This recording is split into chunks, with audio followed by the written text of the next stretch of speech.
আপনাকে ধন্যবাদ খুলনা ইউনিয়ন পরিষদের পক্ষ থেকে। আসলে জানেন তো, কিছুদিন আগে গভর্নমেন্টটা বাংলাদেশের মানে পলিটিক্যাল সিচুয়েশনটা অলরেডি চেঞ্জ হয়ে গেছে। এখন এটা হওয়ার পরে আমাদের যে প্রতিপক্ষ দল যারা বিএনপি করে তারা জন্য এখন দেশে পুরো ব্যাপারগুলো তাদের হাতে নিয়েছে। এখন তারা ওখানে যখনই দেশে যাওয়ার কথা শুনে তারা অবস্থান ধর্মঘট করে, মানে তারা একটা প্রবলেম ক্রিয়েট করার চেষ্টা করতেছে, যেই কারণে আমি এই মুহূর্তে ওই পরিষদে যাইতে পারি না। এবং পরিষদে যাইতে পারি না শুধু এই কারণেই যে ওখানে গেলে একটা গণ্ডগোল হবে, গণ্ডগোলের কিছু লোকজনের ক্ষয়ক্ষতি হবে, তো এটার দায়ভারটা কি নেবে।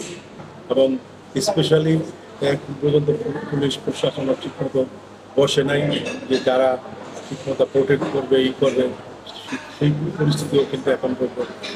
সেই কারণে আমি ইউনিয়ন পরিষদ ঠিকমতো বসতে পারি না।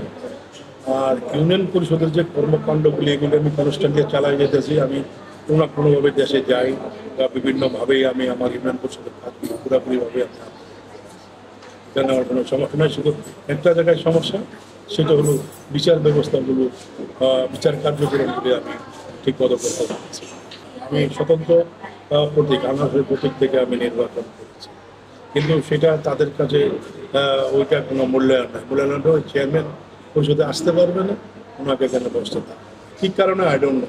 কারণ আমরা যখন মানে ক্ষমতায় ছিলাম, যখন আমি আওয়ামী লীগের সভাপতি ছিলাম গত দীর্ঘ প্রায় 25 বছর, তৎকালীন অবস্থায় যতগুলি নির্বাচন হয়েছে, কোনো নির্বাচনে আমি তাদের প্রতি কখনোই কোনো রকম ইনজাস্টিস করি নাই। কোনো মারামারি, কাটাকাটি, কোনো কেস কামারি, কোনো কিছু তাদের কোনো ক্ষতি হোক সেই জিনিস আমি কখনোই চিন্তা করি না, এবং ওরকম কোনো কর্মকাণ্ড আমি করি না। সো তারপরও তারা এই কাজগুলি করছে কী কারণে আমি জানি।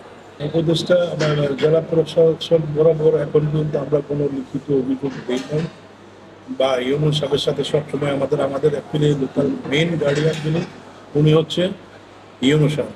ইউনুস সাহেবের সাথে আমার রেগুলার যোগাযোগ আছে, কথাবার্তা আছে। উনি আমাকে যথেষ্ট কর্মকাণ্ডের ব্যাপারে সহযোগিতা করে। হ্যাঁ, তো উনি বলছে যে কোনো সমস্যা নেই, আপনি কাজ করুন, আপনার মতো চালায় যান, ব্যাপারটা আস্তে ধীরে সব নর্মাল যখন হয়ে যাবে আমরা আপনাকে বলবো। এলাকাবাসীর জন্য মেসেজ দিতে চাই এইটাই যে যত তাড়াতাড়ি সম্ভব দেশের পরিবর্তন এখনো হয়ে গেছে, এখন যখনই শিথিল হবে তখন সুন্দরভাবে এলাকায় গিয়ে তাদের জন্য সুন্দরভাবে আমি সেবা করতে পারবো। কারণ আল্লাহ পাক আমাকে সুযোগ দিয়েছে জনগণকে সেবা করার জন্য।